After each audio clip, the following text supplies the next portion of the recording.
Okay, this is 6.1 continued. 6.1, this is going to be applications of the indefinite integral. And I'm going to be working through example 5, 6, 7 from the text from this section, and then a couple homework problems that I picked that are also applications. Okay, so example 5 says we're going to be finding cost from marginal cost. So remember, to get from a cost function to marginal cost, you take a derivative. There's a little bit more to it than that, right? There's some more details, but basically the main operation is a derivative. So to go from marginal cost to cost, we're going to derivative. We're going to use the operation of the integral. Okay, so example 5 from the text says the marginal cost to produce baseball caps at a production level of X caps is 4 minus 0.001 X dollars per cap. Okay, so marginal cost. Let me underline. Okay, marginal cost. So marginal cost is the cost of one more item, right, in the margins, is 4 minus 0.001 X, and this is measured in dollars per hat, or they call them caps. Okay. And the cost of producing 100 caps, I'll say cost for 100 caps is $500 for production. To produce 100 hats or caps, we need $500. Find the cost function. That's what we want to find. We want to find the cost function. So we want C of x, capital C of x. We are given marginal cost. So we are given C prime at x. See where this is going. We're given the derivative. We want to get the original. That's the integral. That's a question of an integral. So C of x is going to be equal to the integral of C prime of x dx. To undo the derivative, to get the original function that we don't know yet, to undo it, we take its integral. So that's going to be the integral of 4 minus 0.001 x dx, that's an x dx, and that is going to be equal to 4x minus 0.001 x squared all over 2 plus c plus the, oh wait, I'm using c for my cost function, so let me say k for my constant, plus k, capital K. Over here I can clean this up a little bit. 4x minus, 0.001 divided by 2 is going to be 0.0005 x squared, and then plus k. Alright, there's my cost function. But it's really not complete because I need to know this constant right here, this k value, right? Surely that's a really important part of our function, right? We need to know what is this constant term here. So we can say that the cost of producing, that's why they give us this information here, the cost of producing 100 caps, right, x represents the number of caps, is supposed to be $500. C of 100 is supposed to equal 500. This is C of x, right? This is C of x. So plugging in 100, 4 times 100 minus 0.0005 times 100 squared plus k, this is C of 100, should equal 500. You see what I can do from here? I can solve for k. I can solve for k. Let's see. I mean, this is really just calculator work. Do I really need to work all this out? we're going to have K is equal to 105. Just by this is 400. This would be what? 400 minus 5, which is 395, and then subtract that 395 over from 500, and you get 105. So C of x is equal to 4x minus 0.0005x squared plus 105. So to be able to find the cost function given marginal cost, we just take the integral. Fairly straightforward, considering all the examples we did before. This problem here should not seem too rough. As long as you know the power rule for integration, and all those rules about sums and differences and constant multiples and all that, which I kind of swept under the rug here. But to be able to find this k value, that's a new problem. That's a new problem. To be able to find this constant of integration, to actually be able to pin it down to a number, you need to have some initial data given. You need to have some data given about the function that you want. The cost for 100 caps is $500, and they wanted us to find the cost function. And you need some kind of point in your data to pin that constant of integration down. Alright, let's try example 6 from the text.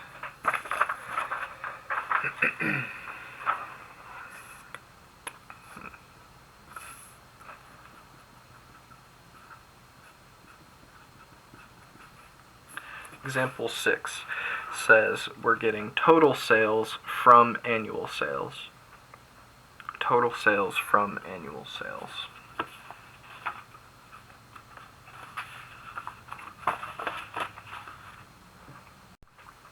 Okay. So we're going from from annual sales to total sales. So we're going from a rate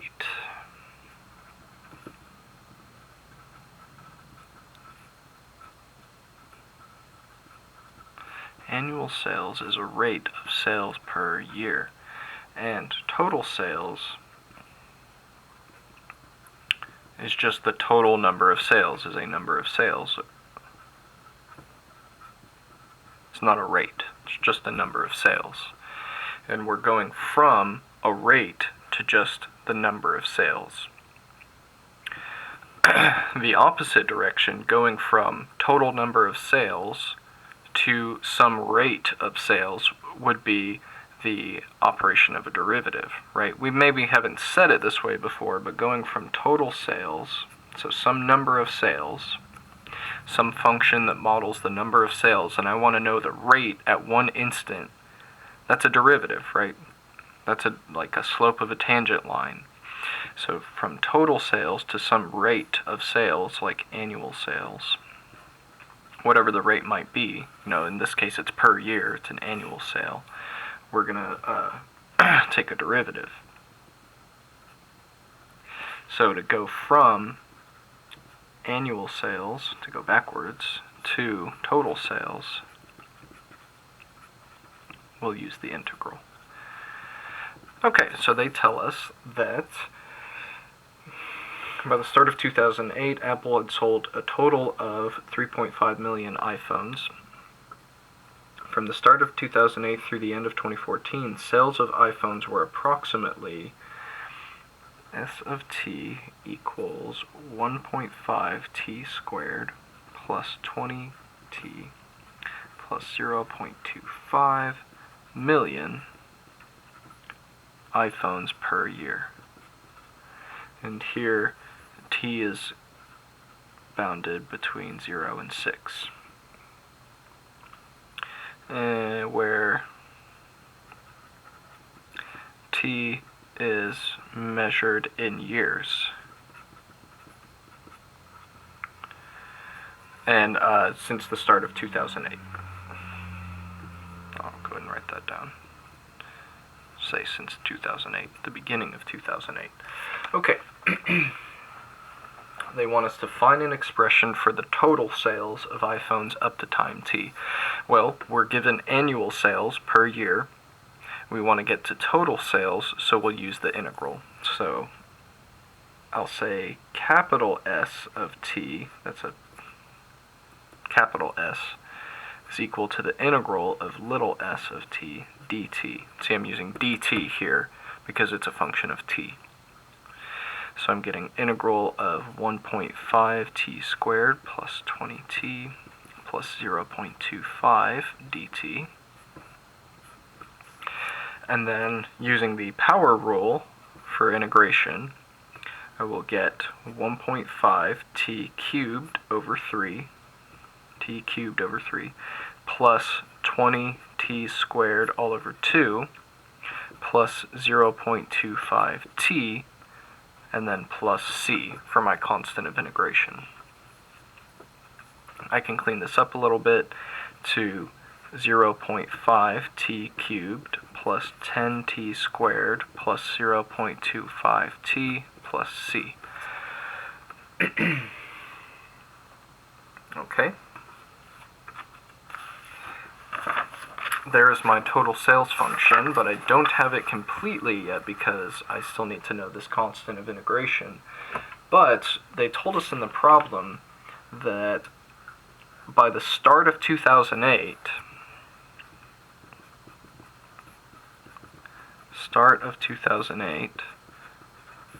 by the way, this is when t for our function is equal to 0, there were, or sales, let's say sales were at 3.5 million. 3.5 million. Now remember, our function is measured in millions here. Okay. This means that S, capital S, at 0, our sales at time 0 is equal to 3.5 million. It's equal to 3.5. Okay. So, plugging that in, I'm getting S of 0 is equal to, now remember, this is my S function right here. So 0.5 times 0 cubed plus 10 times 0 squared plus 0.25 times 0 plus c should be equal to 3.5, but you see all of this goes to 0, and this implies that c is equal to 3.5. Thus our function, capital S of t, is equal to 0.5 t cubed plus 10t squared plus 0.25 t plus 3.5. Okay, now part B says, use the answer from the previous part, part A, to estimate the total sales of iPhones by the end of 2014. Well, the end of 2014, let's see, 9, 10, 11, 12, 13, 14, corresponds to t equals 6. So, we're literally just plugging in 6 for our new function. S of 6 is equal to, because they're not asking us to identify the approximate rate of sales after at the end of 2014. They're asking for the number of sales, which is the new function we have here. We went from a rate of sales that they gave us to the actual number of sales. So 0.5 times 6 cubed plus 10 times 6 squared plus 0.25 times 6 plus 3.5. And we're getting 473 million iPhones. 473 million. Which apparently, according to wherever they pulled this data, the actual figure for total number of sales by the end of 2014 was actually 472 million. So pretty close. Pretty close. Okay. So this idea of going from a rate to a number whether it be from a rate of sails to just sails, or maybe a speed to just distance. That is a legitimate way to think about the integral. Alright, because if we have a distance function, say a function of distance, and we want to get to a speed function, like a rate, right? This would be the job for a derivative. To go backwards, if we, like the problem we just had where we had a rate of sails and we wanted to get to just sails, use the integral. And in the case of a physical problem, like going from distance to speed or speed to distance, if you're going from distance to speed, you use the derivative. If you want to go from speed to distance, use the integral. And that's what example 7 is about. Example 7 says, part A, it says the velocity of a particle moving along a straight line, so a particle just moving along a straight line, not a curved line or anything weird like that, is given by v of t, so velocity at time t, equals 4t plus 1 meters per second. So it's a rate, it's a speed, meters per second. So they say, given that the particle is at position s equal 2 meters at time, oh, well, I guess I should just, at t equals 1 second, find an expression. They say, find an expression for s in terms of t. In other words, find the distance function. Or I could say, find the distance this particle has traveled as a function of time, if I wanted to be really technically correct about what we're doing here. Okay, they've defined s as distance. This s equal 2 meters at t equals 1, that's going to be that data we use to find our constant of integration. But for the first step, if we want to find s as a function of time, so distance as a function of time, we're going to integrate the velocity. If we want to go from speed to distance, we integrate. So that's going to be the integral of 4t plus 1 dt. And that's going to give me, you should pause the video and make sure you can take the integral of 4t plus 1. You should get 2t squared plus t plus constant. Okay. Now they also tell us that s at s at t equals 1, so s at 1 should be equal to 2. The output should be 2 meters at time 1. So that means that when we plug in 1 into this function here, s of 1 should be 2 times 1 squared plus 1 plus c should be equal to 2. S of 1 is equal to 2. That means that 2 plus 1 plus c is equal to 2.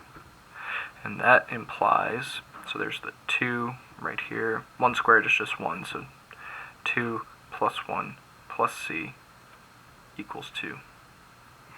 So c is equal to -1. Okay. That means our function s of t is equal to 2t squared plus t minus 1. There's our distance function. This is measured in meters.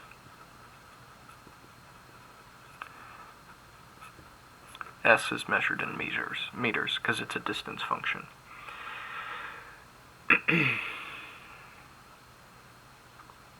Okay. Part B is about going from acceleration to velocity.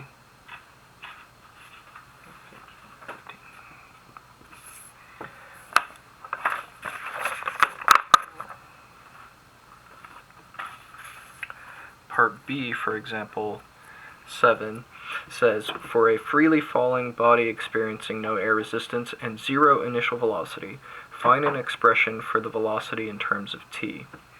Now, on Earth, a freely falling body experiencing no air resistance accelerates downward at approximately, so acceleration as a function of time is 9.8 meters per second squared. I should say negative 9.8 because it's going down.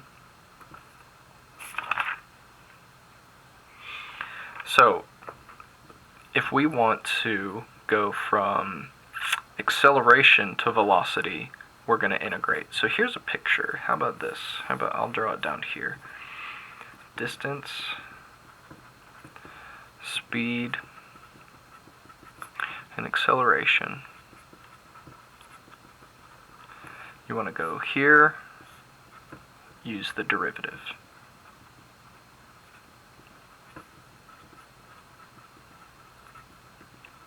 If you want to go backwards, use the integral.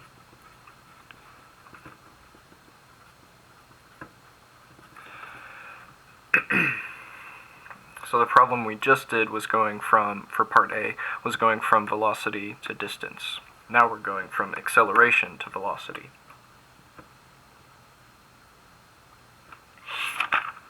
Okay.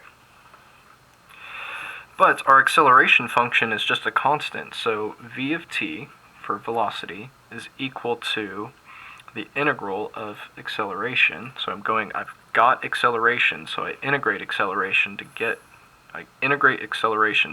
to velocity. So v of t is equal to the integral of acceleration. That's going to be the integral of negative 9.8 meters. Well, I don't want to write the units there. It's too confusing with all the letters, so I'll just write negative 9.8 dt. But that's equal to negative 9.8 times the integral of just dt, right? It's a constant. There's no t in here. There's a dt, but that's part of the integral. There's no t here, so I just pull this out and I'm left with nothing. But, well, not nothing. It's technically a 1 in there. So when I integrate this, I get negative 9.8 times t, and then plus my constant, c.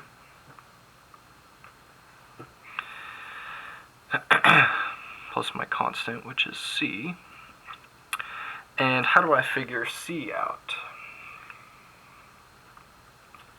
Well, they told us, they must have said something about, yes, zero initial velocity. Since velocity is initially zero, we know that velocity at time zero, initially means time zero, is equal to 0.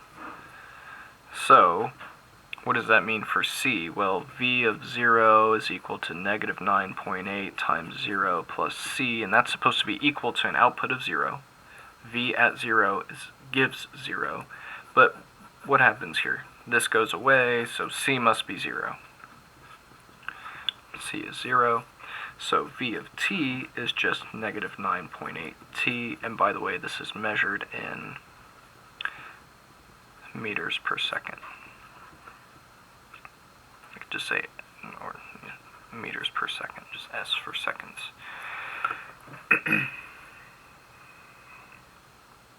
Okay. Now some problems from the book that I picked.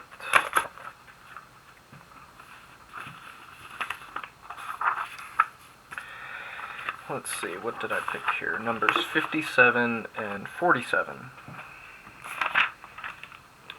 Let me look at 47 first.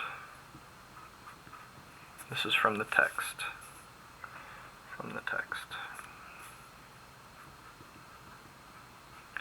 Okay, it says marginal cost. The marginal cost of producing the xth box of light bulbs is 5 minus x over 10,000, and the fixed cost is 20,000. Find the cost function c of x.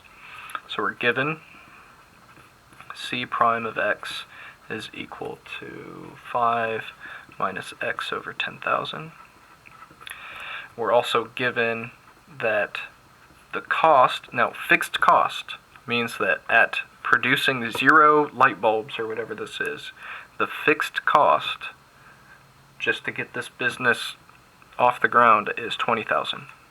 This is going to be the initial data that we need later. So remember, this is how fixed cost works. It's fixed cost is the cost when you're produced 0 items. This is the money you need to buy the tools that create the items or the workers or whatever it is. So we know the marginal cost. We want to get to the cost function, so we integrate the marginal cost.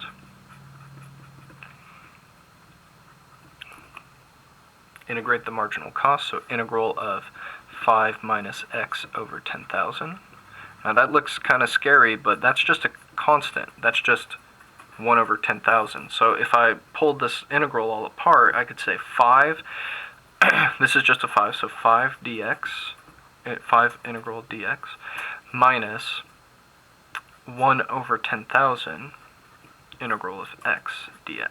If I pulled this integral all apart using those sums, differences, and constant multiple rules, all I'm really doing is integrating this 1 dx, which is just going to give me 5x, right, because of that 5 out there, minus 1 over 10,000 times integral of x, which is just x squared over 2, and then plus my constant, which I'll say k here for my constant. I can clean this up a bit. I'm getting 5x minus 1 over 20,000 x squared. I can go ahead and put the x squared up top. So the 2's in the bottom here, so 2 times 10,000 is 20,000. But what is my constant? When c is equal to 0, I'm getting 20,000. Or sorry, no. When x is equal to 0, the cost is 20,000. So if I make both of these x's 0, so 5 times 0 minus 0 squared over 20,000 plus k, that's supposed to equal 20,000, then I'm going to get that k is equal to 20,000. Because this is 0 minus 0 plus k is equal to 20,000, so clearly k has to be 20,000. So my cost function then is 5x minus x squared over 20,000 plus 20,000.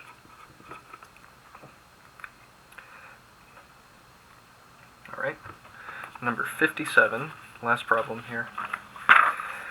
Ooh.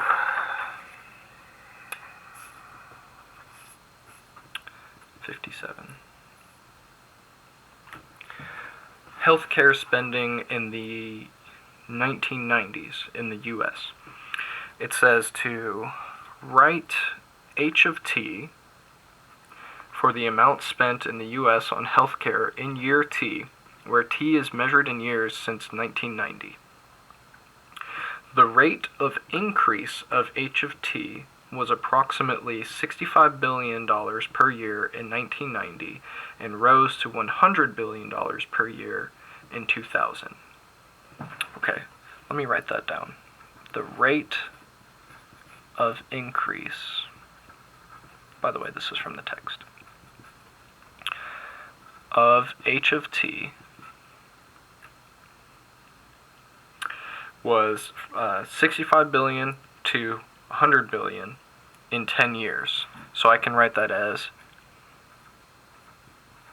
oh goodness, okay, 100 billion minus 65 billion. That will tell me the rate of change, but the rate that it increased in dollars per 10 years, right? 10 years.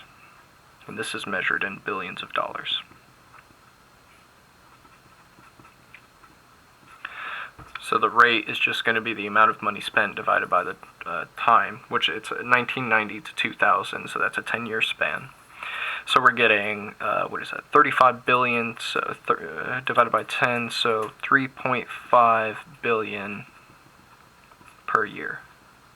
3.5 billion per year increase, right? $1 billion, right? $1 billion. How about this? There we go. $3.5 billion per year.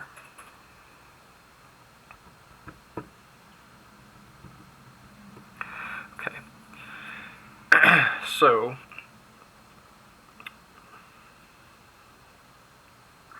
they say. Part A says, find a linear model for the rate of change, h prime of t. Well, I'm kind of already working on that. H prime of t. So they're saying h prime of t can be modeled by a linear function, and I've found the rate here, 3.5. So 3.5 t. All right, this is just a slope. It's just like one of those linear modeling problems that we did at the beginning of the semester that you did in pre-calculus algebra. You find the slope, right? The rate of change.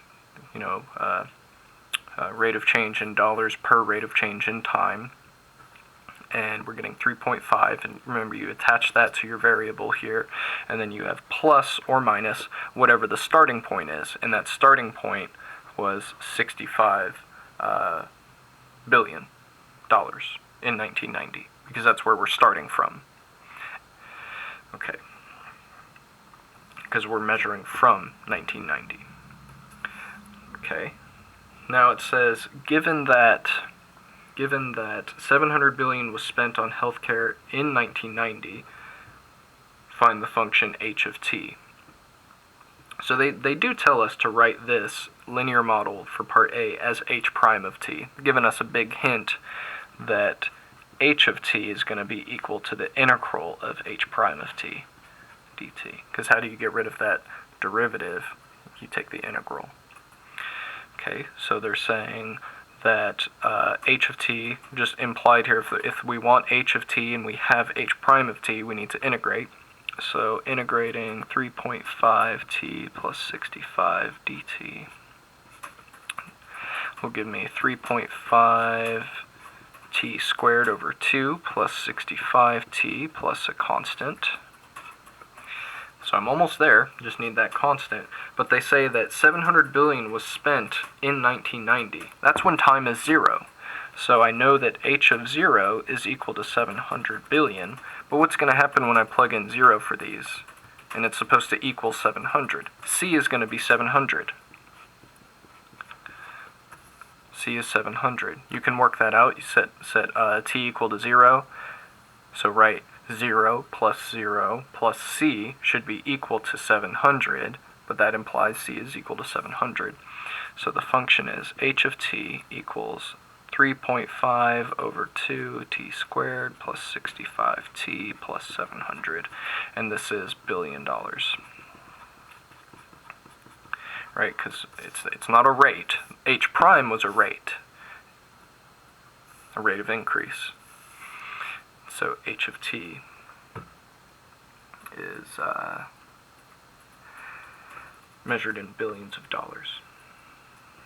Okay.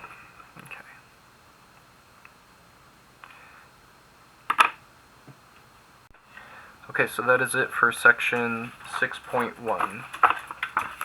Next time we're going to talk about a new technique for integration, which basically takes care of products like this. You can't see it. Anyways, we'll talk about kind of the product rule for integration.